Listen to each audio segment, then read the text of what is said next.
Existe un principio en el derecho internacional que dictamina en pocas palabras que ningún Estado puede interferir en los asuntos de otro, sea cual fuera el motivo, sea esta interferencia mediante el uso de la fuerza o no. A este principio se le conoce como el principio de no intervención, y se podría decir incluso que es un cimiento para la comunidad internacional. De igual manera, organizaciones internacionales como las Naciones Unidas poseen en sus cartas artículos que les prohíben realizar este tipo de intervenciones. Por otro lado, también existen derechos humanos consagrados en la Declaración de 1948, derechos de los que goza cada ser humano en el planeta, sin importar su raza, su etnia o su religión. En el momento en que un sujeto de derecho encamina su diplomacia a proteger estos derechos anteriormente mencionados, tomando decisiones en pro de hacerlos cumplir en territorios fuera de su jurisdicción, violando así el principio de no intervención y los artículos de las organizaciones internacionales, se crea una disyuntiva que nos lleva a preguntarnos algo. ¿Es esto diplomacia pro derechos humanos o más bien es injerencia en asuntos internos? Ahora vamos a ver ciertos términos claves para entender mejor la importancia de este debate. Vamos a empezar por el término de soberanía. Actualmente, este concepto se refiere como un poder supremo que no admite a ninguno por encima de él. Esto ha permitido que los estados puedan verse como iguales entre sí y no uno encima del otro. Ahora bien, últimamente ha surgido un concepto menos rígido a este concepto tradicional mencionado anteriormente y es una soberanía relativa y está relacionada con la abnegación de ciertos derechos o la condonación de ciertos derechos para constituir una comunidad internacional. Para el derecho internacional, este concepto de soberanía relativa se ha hecho mucho más fuerte desde el inicio de la comunidad internacional como lo conocemos hoy en día. Ahora bien, vamos al concepto de intervención. Se entiende como intervención a la inferencia no consentida de terceros a otro Estado, pero se le suele asociar mucho con desigualdad debido a que generalmente un Estado fuerte es quien suele intervenir hacia un Estado más débil. Últimamente se ha promovido un nuevo derecho llamado el derecho de intervención. Se ha promovido como una necesidad colectiva para consolidar ciertos derechos ante sus conciudadanos o ante la comunidad en general. Esto, este derecho de intervención muchas veces ha desatado ciertas consecuencias inciertas para el futuro del sistema internacional. Actualmente, para una intervención armada legítima, se necesita pasar mediante la aprobación de la Asamblea General y mediante la aprobación del Consejo de Seguridad. Y en el Consejo de Seguridad deben haber 5 ítems. Determinar la gravedad del daño, determinar también la claridad del propósito, de evitar claramente siempre una amenaza. Como tercer punto, también el agotamiento de otros recursos antes de acudir a esta intervención. Como el cuarto punto, la duración, escala e intensidad del conflicto.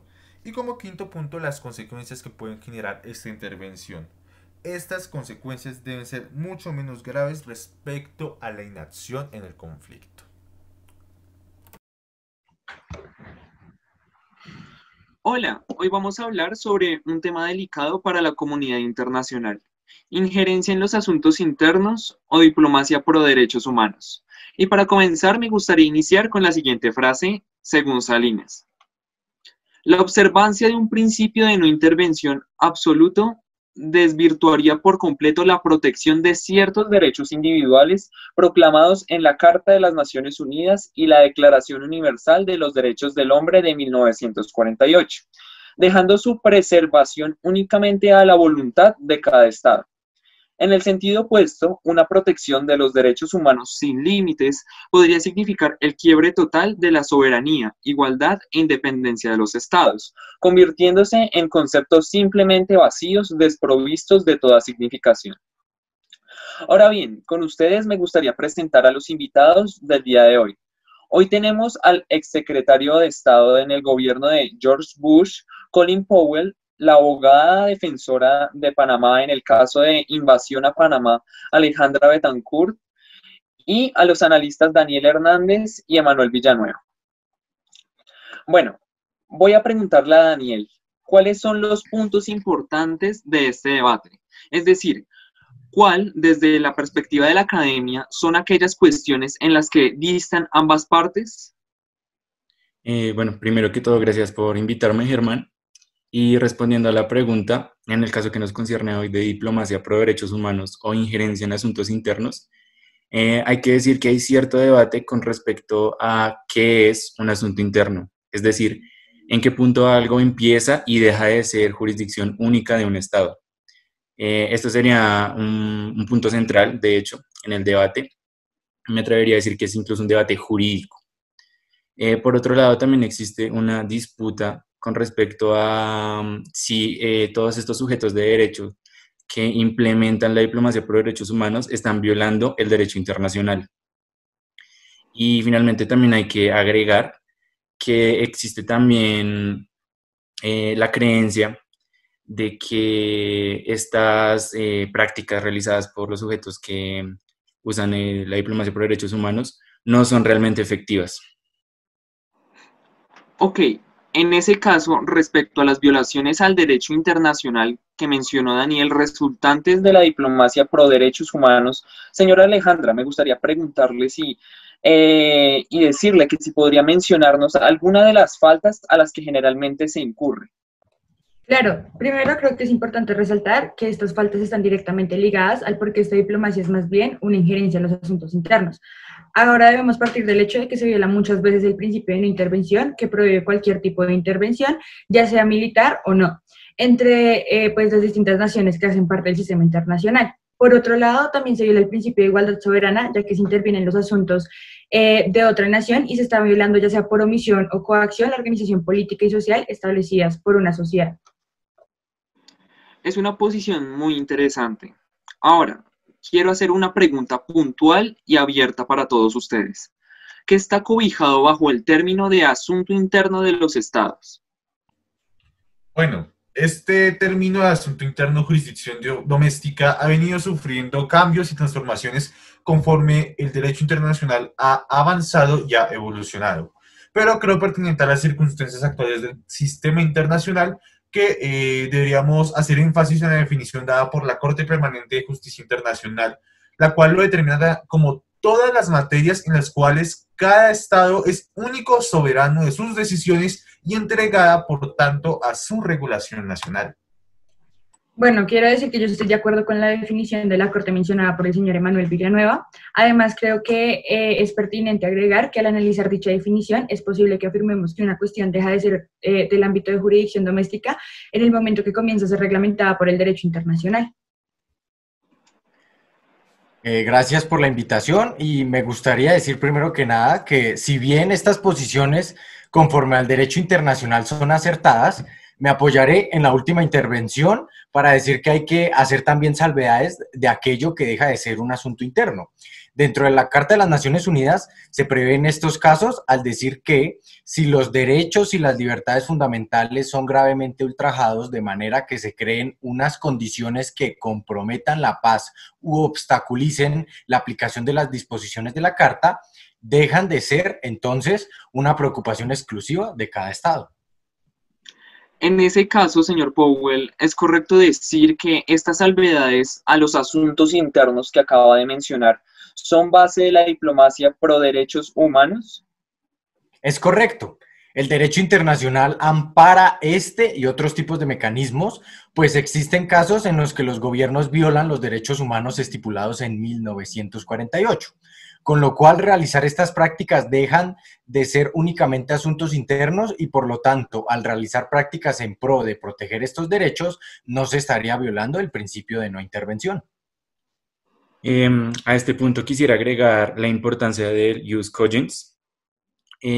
Pues este dice que no es necesario que un Estado esté vinculado a un tratado relativo a los derechos humanos para que en el caso de que este Estado cometa una violación de los mismos, se tome esto como un asunto por fuera de la jurisdicción doméstica y pase a ser un asunto relativo al derecho internacional.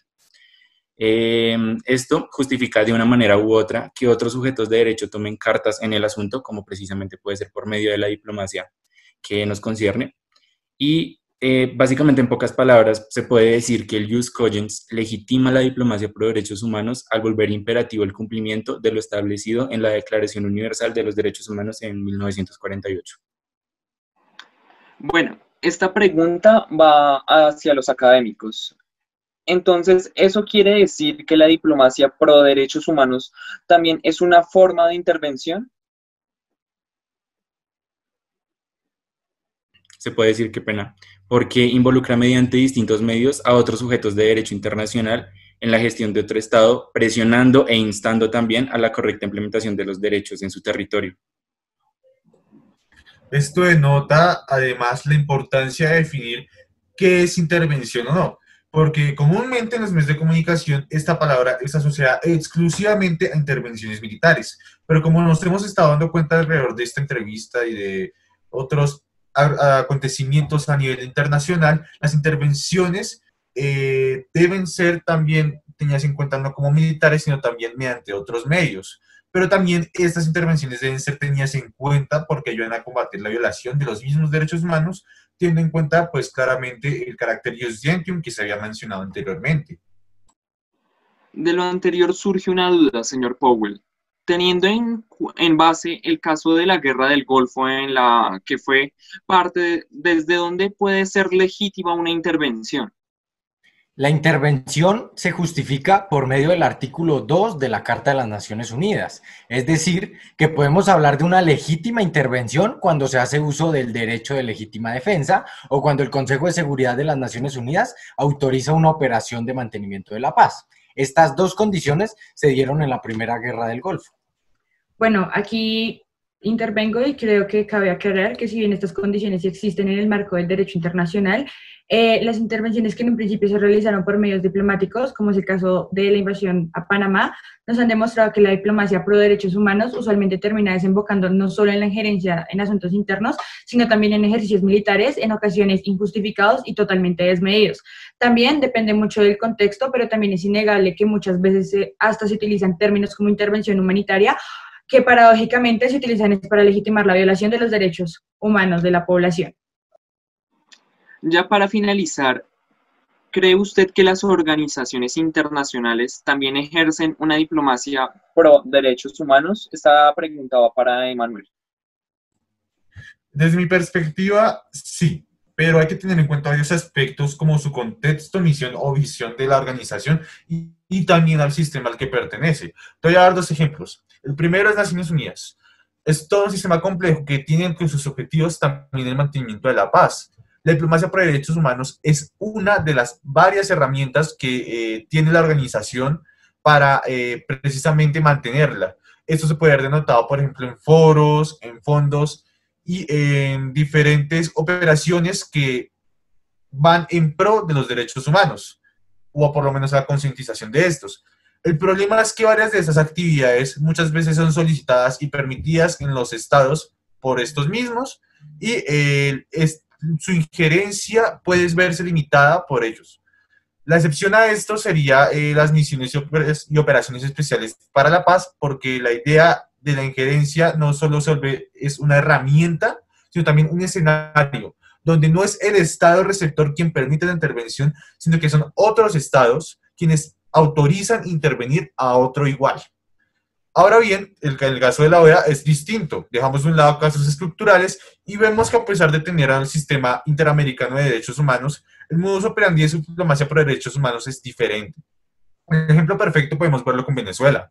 A pesar de que han activado el TIAR, ejerce una presión más política que humanitaria dentro del sistema interamericano de derechos humanos y se da una injerencia más bien a asuntos aislados en vez de asuntos estructurales, destacando en varias ocasiones la activación de la figura de medidas cautelares, que a pesar del efecto casi nulo debido a que únicamente solicita a los estados brindar más garantías, es una manera de recordar no solo a Venezuela, sino al resto de los estados sus deberes con sus connacionales respecto a los derechos humanos.